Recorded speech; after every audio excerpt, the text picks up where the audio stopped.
Meio-dia e 1, bem-vindos ao J1. Vocês estão vendo imagens feitas agora há pouco aqui de Lusiânia. A sexta-feira começou com chuva e essa é a previsão para o fim de semana todo. Obrigado pela sua companhia de sempre no J1. Aqui tem informação, prestação de serviço e a sua participação ao vivo pelo 984424000. Nessa edição, a gente vai falar que em Formosa está acontecendo agora pela manhã mais uma audiência agora para ouvir as testemunhas de defesa do caso do bispo, acusado de desviar dinheiro da Igreja Católica. E hoje você vai ver também. Pais passaram a noite em barracas, tudo isso para buscar uma vaga para os filhos em uma escola de educação infantil aqui em Lusiânia. A gente vai mostrar a bronca dos moradores do Parque São José, no Jardim Gá. Os moradores reclamam que começou uma obra de asfalto, mas esse trabalho parou e ninguém sabe o motivo. Uma pesquisa mostra que é grande a reclamação dos moradores de Brasília com o serviço de transporte público urbano da cidade. Hoje é dia das atrações do Programão. E olha que tem teatro, cinema e shows. O Jornal Anhanguera, primeira edição, já está no ar.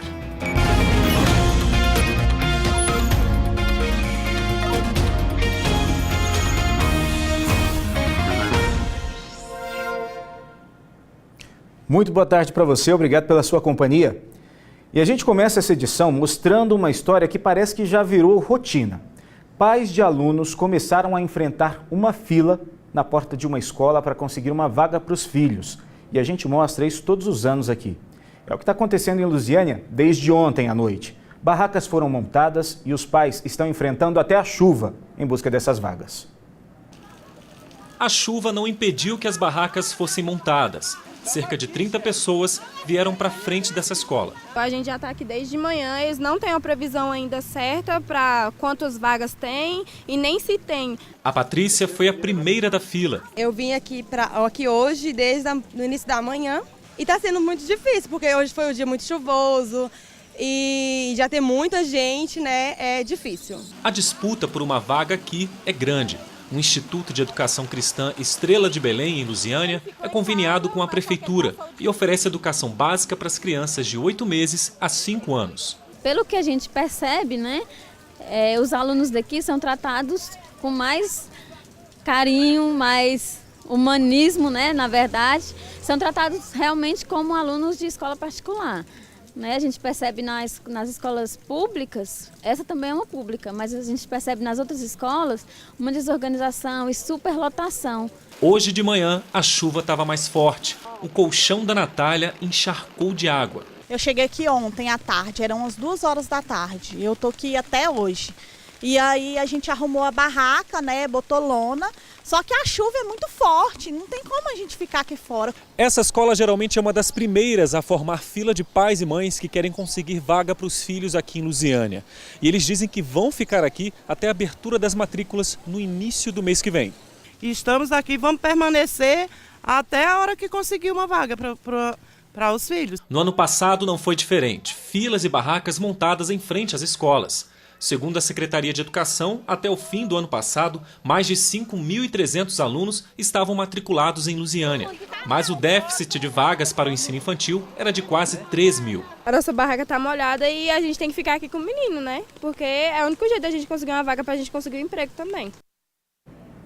Veja se não é absurdo os pais terem que ter que se sujeitar a uma situação como essa, de esperar do lado de fora, enfrentando chuva, enfrentando sol, para poder conseguir uma vaga para as crianças, né?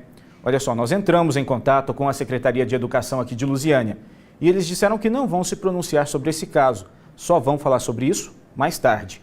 A diretora do Instituto de Educação Cristã Estrela de Belém disse que está no período de renovação das matrículas, que vai até o dia 14 de novembro, quarta-feira da semana que vem. Só aí é que eles vão ver se sobraram vagas e quantas vagas poderão ser disponibilizadas para esses pais. Ou seja, eles estão esperando e, como disseram, pode ser que nem consigam essas vagas. Hoje está acontecendo a 4ª audiência do bispo de Formosa, Dom José Ronaldo Ribeiro. Ele é acusado de desvio de dinheiro na Igreja Católica. Dessa vez estão sendo ouvidas testemunhas de defesa. Das 13 testemunhas, uma delas é o padre João Assunção, que foi adiada a pedido da defesa. A reportagem completa você acompanha no Jornal Anhanguera, segunda edição. E uma pesquisa feita por um aplicativo de mobilidade urbana em várias capitais do país mostraram que Brasília é uma das piores capitais para quem depende do transporte público. Final do Eixinho Norte no horário de pico. Ônibus passando direto, sem respeitar o pedido do passageiro. A Daniele já nem sabe quantas vezes chegou atrasada na aula e no trabalho por conta de ônibus lotado que não parou quando ela deu sinal. Então, é porque eu acho que como aqui é a última parada, então os ônibus não costumam parar muito. Por WhatsApp, nossa equipe recebeu vários flagrantes de ônibus lotado. Neste, a mãe tem que levar a filha no ombro. Neste outro, o ônibus nem consegue sair do lugar. Por causa disso, a pirataria ganha espaço. Esse carro mal chega na parada da Asa Norte e já enche. É porque às vezes está super lotado, né? Aí acontece dele não parar porque fica sufocando as pessoas, aí ele passa direto. Pirataria também perto da rodoviária do Plano Piloto. Passageiros esperam carros que vão para o entorno. Nós vimos vários carros parando lá.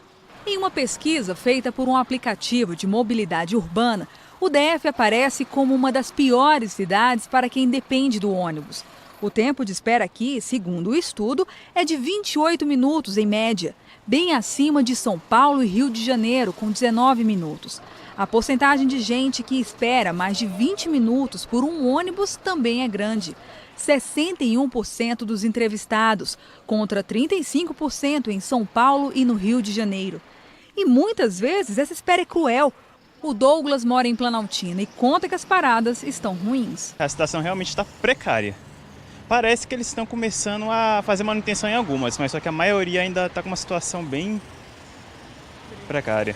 Este vídeo de um telespectador mostra chuva debaixo da parada no Guará. E essa situação se repete em outros lugares. Agora são quase 7 horas da noite e olha a quantidade de gente nessa parada aqui no final da W3 Norte. Se estivesse chovendo, boa parte desses passageiros ia ficar debaixo de chuva. Não tem como se abrigar, a gente fica pegando na chuva, cada um com seu guarda-chuva, às vezes até divide o guarda-chuva. É muita gente para pouca estrutura. Essa é a única de todo o setor hospitalar norte. Eu, como trabalho aqui no Pronto Norte, de lá para cá eu já faço uma caminhada muito grande para cá. Se eu fosse ir para outra, não tem nem como, eu nem imagino ir para outra. E ainda chamou nossa atenção essa fila aí. A Camila explicou que é para esperar o ônibus para o Céu Azul no entorno. Só tem um e ele vai lotado. Se não couber todo mundo, tem que ir para a rodoviária. Outro problema é que ele vive atrasado. O horário do ônibus é 6h20. Ele está com 30 minutos de atraso. Por causa disso a gente forma fila para poder aguardar o ônibus. Para fugir desses transtornos, o Marcos trocou os ônibus pela dobradinha, metrô mais bike. Há 4 meses ele sai da casa dele, na Ceilândia, para o plano assim. Economia de tempo, economia de saúde, o porquê não? Porque quando você associa qualidade de vida, que eu acho que é qualidade de vida, você tem muito a ganhar. Com propriedade eu posso afirmar, não mais ônibus. E essa situação que a gente mostrou em Brasília também acontece aqui, né, na nossa região, aqui em todo o entorno. Nós recebemos muitas reclamações pelo WhatsApp, onde eles reclamam exatamente disso, atraso, ônibus superlotado, as condições dos ônibus. Alguma coisa precisa ser feita, porque todo mundo que anda de ônibus não é porque gosta ou porque quer, é porque precisa e tem que ter uma dignidade nesse serviço para essas pessoas. A gente continua falando das reclamações que nós recebemos pelo WhatsApp. Uma sugestão agora de reportagem dos moradores do Parque São José, no Jardim Gá, aqui em Lusiânia. Eles reclamam da pavimentação asfáltica no bairro. Segundo eles, as obras começaram em junho deste ano e a previsão para serem finalizadas seria em setembro, o que não aconteceu. E como a chuva só piorou, quem tem mais informações é a repórter Thalia Santos. Boa tarde, Thalia. Olha, a chuva por aqui já está apertando e é em dias como esse que os moradores aqui do Parque São José saem mais prejudicados. Dá só uma olhada em como ficam as ruas aqui. A gente vê muita água porque são muitos buracos e aqui está pura lama. Só que o detalhe é que essas ruas aqui elas já deveriam estar asfaltadas há pelo menos 2 meses, porque foi feita uma obra aqui. Algumas ruas a gente pode até ver que para lá a gente consegue enxergar o asfalto ainda. Algumas ruas foram asfaltadas, num projeto aqui da prefeitura que estava custando aí em torno de R$700 mil, mas nem todas as ruas foram asfaltadas, algumas ficaram assim, desse jeito como a gente está vendo, e aí o morador é que sai prejudicado. Vou começar conversando aqui com a Fernanda. Fernanda, quando saiu essa verba para as obras aqui, vocês esperavam que ia ter o asfalto na porta de casa? Esperávamos sim, que ia ter o asfalto, mas porém eles começaram e não terminaram. Eles começaram a obra em julho, aí começaram a mexer, passaram mais ou menos um mês mexendo, depois sumiram. Aí quando foi no final de setembro eles apareceram aqui, aí jogaram só um pinchinho ali na frente e deixaram por isso mesmo. Mas aqui eles não chegou esse asfalto, não terminou. Certo, obrigada, Fernanda. Vou conversar aqui com outras moradoras. Com licença, boa tarde para vocês. Qual a maior dificuldade? A gente está vendo aqui que tem muita lama. Qual a dificuldade em dias que estejam chovendo ainda mais do que hoje? A dificuldade é para nós sair de casa, porque é perigoso, porque eu tenho problema nas minhas pernas, eu escorrego bastante, caio. Então o perigo é esse, né? Porque é bastante água, invade a casa da gente, e é bastante chuva. E eu queria só saber que todo ano a gente paga o nosso imposto e o que nós temos é isso aqui, ó. A senhora também sai prejudicada? Saio sim, porque eu tenho uma filha especial e tem que sair com ela de manhã para levar para o colégio. E o motorista disse que não vai entrar aqui porque o ônibus pode ficar atolado. E a maior dificuldade para me levar ela para o colégio. Eu tenho que sair daqui e levar ela lá em cima, na parada lá em cima. Hoje mesmo eu levei. Obrigada, viu, falar aqui com mais um morador. O senhor também está se sentindo lesado com essa situação? A gente vê ali o asfalto logo aqui em frente, né, em duas ruas bem próximo, mas aqui essa lama toda. Toda e ninguém resolve nada. Eles só pegam o dinheiro e vai embora. Eles estão trabalhando em Águas Lindas hoje, estão trabalhando em Águas Lindas. Eles mudaram daqui e mudaram para lá, né? E as máquinas, eles foram embora com elas? Estão guardadas por aqui, por perto. Mas não estão funcionando? Não funcionando não. Tem um vigia lá vigiando as máquinas, né? Tem que ficar bom, né? Pega o dinheiro e não faz o serviço? Não dá certo. Você acha que é correto? Não é. Com certeza não é, né? E fica aí a dúvida do morador, né? Será que essa obra vai terminar? A situação está mesmo feia e complicada para os moradores aí do São José. Mas olha só, nós entramos em contato com a administração de Jardim Ingá e a informação é a seguinte: as obras pararam porque houve um atraso no repasse de verba do Ministério das Cidades. Mas agora a verba foi liberada essa semana e a empreiteira está aguardando uma estiagem para retomar os trabalhos. Então, moradores do São José, vamos ficar atentos e acompanhar. Caso nada seja resolvido, voltem a entrar em contato com a gente, ok? Hora da primeira rodada de participações aqui no J1, onde você pode mandar sua mensagem pelo 984424000. Sebastiana aqui de Lusiânia, sou do bairro São Caetano e falo do posto de saúde. Já tem 2 quartas-feiras que vou para marcar consulta e não consigo porque não tem médico. Eles falam que o médico está atendendo em outras unidades de saúde, então a gente precisa ficar atento com isso. Vamos para a próxima participação da Adriana Bispo, de Cidade Ocidental. Boa tarde, a situação do transporte está um caos. A gente estava falando sobre isso agora, né? Peguei uma lotação de Cidade Ocidental para Novo Gama, lotação precária, colocando em risco a vida dos passageiros, andando nessa chuva, deslizando na BR-040. Cadê a fiscalização da prefeitura? Na verdade, outros órgãos também podem se envolver nessa fiscalização. A gente estava falando sobre isso, sobre mobilidade. As pessoas precisam de transporte digno. Tem mais participação? Vamos para mais uma? Da Ângela de Lusiânia. Boa tarde, moro em Lusiânia, no bairro JK, na rua 24. A minha reclamação é que todas as ruas têm água encanada, menos a rua 24, que não tem. Os poços já estão praticamente secos. Todos os dias falta água. E essa é uma realidade também que a gente recebe de outras pessoas reclamando dessa mesma situação de falta de água, de falta de infraestrutura nos bairros. A prefeitura precisa dar uma atenção para essas pessoas. Afinal, todo mundo paga seus impostos em dia, certo? Veja a seguir, pai de menina que morreu afogada em Lusiânia conta como tudo aconteceu. E você vai ver também que está faltando vacina básica em Lusiânia. Crianças estão sendo vacinadas no DF por causa disso. 12h15, nós voltamos em instantes. Perto da feirinha. Hoje ela procurou novamente uma unidade de saúde do Jardim Ingá e recebeu a mesma resposta. Sempre dizem que vai chegar e não chega. E das outras vezes, qual foi a justificativa? Não teve nenhuma, só disse que ia ser entregue e na verdade até hoje não chegou. E mais uma vez ela vai vacinar a menina no DF. A gente tem condições, né, de pegar o carro e ir até o DF, mas para quem não tem, né, e às vezes não tem condições de pagar uma passagem, uma coisa para ir, então por isso que a gente está reclamando a respeito. A gente também entrou numa unidade para saber se falta vacina básica, mas... aqui também não tem vacina. Vacinas como a rotavírus, poliomielite e tetravalente são as que estão em falta, segundo os pais.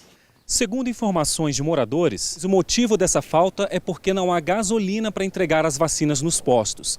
Teve mãe que conversou com a gente e disse que até foi orientada pelos enfermeiros a procurar as unidades do DF até que a situação se regularize por aqui. É o que a Viviane vai fazer. A filha de 4 meses está com a vacina atrasada. Está um descaso, né? A saúde pública está um descaso.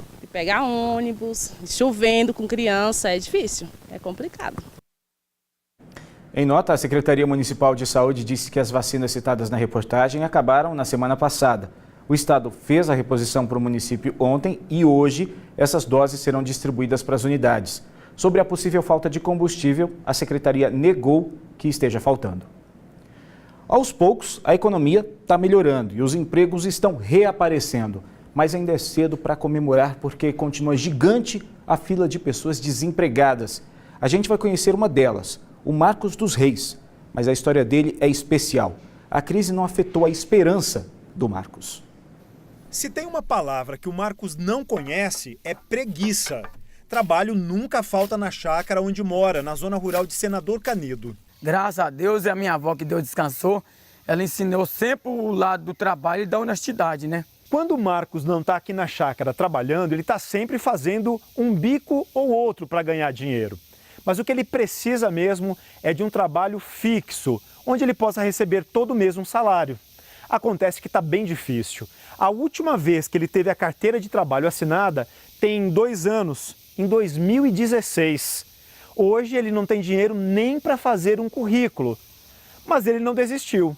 Foi por conta dessa necessidade que ele teve uma ideia. Folha de caderno, uma caneta e o bilhete com poucas linhas. Pedreiro, encanador, monte padrão Saniaga, capino lote. Sempre que vai para a cidade, deixa os bilhetinhos nas caixas de correios. Agora é só esperar o contato. A minha esperança é poder achar uma vaga que encaixa nessa profissão que eu trabalho, que não é um dia, já tem mais de 20 anos, né? Já as irmãs Silva vivem uma outra realidade. Há 1 ano abriram uma loja com essas delícias. São 110 bolos vendidos todos os dias. E elas já pensam em ampliar os negócios. É muito bolo, mas pode ser melhor ainda, né? Thaís e Tainara representam mais da metade dos trabalhadores goianos que tiram o sustento de pequenos negócios. Estamos achando bom por ser mais mulheres nesse mercado empreendedor e mostrar para o pessoal que é possível para todo mundo. Os pesquisadores descobriram que nos últimos 5 anos, o número de mulheres que conseguiu emprego é 3 vezes maior que o número de homens. A pesquisa apontou que houve uma tímida recuperação dos empregos. A recuperação está se dando em cima de empregos informais, dos chamados por conta própria. Então a qualidade dos empregos que têm sido gerados é bem pior do que a daqueles que foram fechados. Você viu que criatividade é tudo para não ficar desempregado, né? E você, estudante, sabia que essa época em que os empregos estão de olho, que as empresas estão de olho em novos estagiários para o ano que vem? Pois é, teve gente que já se garantiu numa vaga e está se dando bem. Do 4º período da faculdade, direto para o mercado de trabalho. Para o Matheus, estagiar é uma oportunidade única de aprender e agregar ao currículo. Desde que eu entrei, eu consegui aprender tanta coisa que eu não imaginei que eu fosse aprender. Daqui, quando eu formar, né, provavelmente vai ser algo muito benéfico para mim diante do mercado de trabalho. Ele é o mais novo contratado e tem mais vaga de estágio a ser preenchida. Aqui, ele põe a mão na massa dando suporte de TI ao site. A empresa de troca de produtos e serviços garante que o primeiro passo para a contratação é o estágio. O estagiário ele traz ele oxigena, né? A gente costuma dizer aqui na empresa que ele oxigena a empresa, traz novas ideias. Isso é muito importante. Uma empresa de tecnologia como a gente, ela precisa de fato estar sempre se renovando, ter ideias novas, porque o mundo não para. Então a gente vê como muita vantagem o estagiário nessa condição. E essa é a época ideal para conseguir uma vaga de estágio, porque as empresas já estão selecionando para o ano que vem. Pelo IEL, são 244 vagas disponíveis. Já pelo CIEE, são outras 190 nas mais diversas áreas, como administração, ciências contábeis, pedagogia, arquitetura e engenharia da computação. Lembrando que essas vagas são para todo o estado. Mudando de assunto, mas ainda falando de economia, o consumo de pescado em Brasília é o terceiro maior do país. Por isso, muitos produtores rurais da capital federal estão investindo na criação de peixes. A Emater se reuniu com produtores e estudantes para ensinar técnicas e melhorar ainda mais essa produção. Uma boa produção começa com a qualidade desses pequenos peixes e bons tratos logo no início da criação. A boca do peixe, geralmente, se ela estiver avermelhada, é sinal também de doença bacteriana, né? E os olhos. O olho não pode estar esbranquiçado. A escolha de espécies, clima e até como soltar os peixes no tanque. Para tudo tem um jeito certo de fazer. Espera, deixa a água misturar bem. Vamos supor que já passaram 2 minutos, né? Você tira mais um pouquinho da água e coloca novamente. O Williams, piscicultor há 4 anos, sabe como é importante ter técnica na criação de peixes. Você perder 20% só por causa de uma aclimatação é muita coisa. No DF, a maioria dos produtores de peixe trabalha em pequenas áreas. A produção vinha crescendo cerca de 10% a cada ano. Mas com a crise hídrica, caiu muito do ano passado para cá. Foi uma queda de 50%. Hoje, são 400 piscicultores com uma área total de produção de 120 hectares. Como as chuvas estão de acordo com o que era esperado para este ano, a expectativa é que a produção volte a crescer. Um outro fator fundamental tem estimulado os produtores a investirem nos peixes. O mercado de pescado em Brasília é o terceiro maior do país em consumo. Por isso, aprender bem o trato e dominar a produção pode significar bons negócios já a curto prazo. Segundo a Emater, o DF produz 800 toneladas de tilápia por ano. Representa 90% dos peixes criados no DF.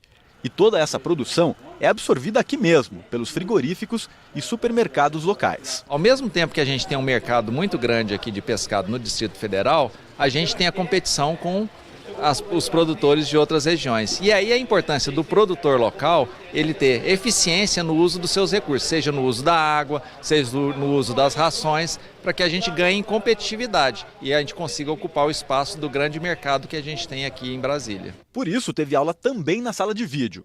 O assunto, custo de produção e registro de informações. A ideia é que os piscicultores saiam daqui com uma atitude empreendedora. A Denise gostou do que aprendeu. As pessoas que começam, né, principalmente na produção, tem certas coisas que a gente, sabendo disso, para quem já trabalha na área, a gente já tem um meio caminho andado, né? Interessante isso, né? Mesmo quem é da área, quem é do ramo, está se especializando. E o Jornal do Campo deste domingo está imperdível. Assista aí uma amostra do que a equipe do Márcio Vinícius preparou para você. Olá, boa tarde a todos. Uma mistura de pesquisa, assistência técnica e agricultura familiar. O resultado não poderia ser melhor. Boa produtividade e 100% de aproveitamento da planta. Garantia de renda para as famílias envolvidas no projeto. Vamos falar também das tartarugas da Amazônia, que subiram as praias do Rio Araguaia para a desova. E nos sabores do campo, uma receita de manoê, um bolo assado de mandioca enrolado na folha de bananeira. O passo a passo dessa receita, domingo, depois da Santa Missa. Não vai perder a hora, o Jornal do Campo começa às 7h15. E no início dessa semana, nós mostramos o caso da menina Elisa, de 1 ano e 3 meses, que morreu após se afogar em uma piscina aqui em Lusiânia. A família dessa criança conversou com a nossa equipe para contar e esclarecer como tudo aconteceu. Esse choro é de um pai que ainda tenta entender a morte repentina da pequena Elisa da Silva Campos, que tinha apenas 1 ano e 3 meses. A menina, que estava aprendendo a falar e a dar os primeiros passos, teve uma vida inteira interrompida na última segunda-feira. Ela estava com a família na chácara dos avós quando aconteceu a tragédia. Naquele fim de tarde, nós tínhamos ido à chácara onde a minha sogra é caseira, deixar um medicamento para o esposo dela que tem problema de saúde, operou recentemente do coração. E ao chegar lá, a gente colheu algumas frutas e na hora de irmos para casa, eu botei o carrinho de bebê em cima do bagageiro do meu carro e eu estava amarrando. E nós estávamos todos reunidos ali, todos perto, prontos para ir embora. E a minha filha ali, ela saiu de perto de nós ali e a gente não conseguiu ver, já com escuro. E num minuto de distração, enquanto eu amarrava o carrinho no carro, o carrinho de bebê no carro, a minha filha chegou à piscina, que estava a 10, 20 metros de nós. Foi tudo muito rápido. Quando eu peguei ela...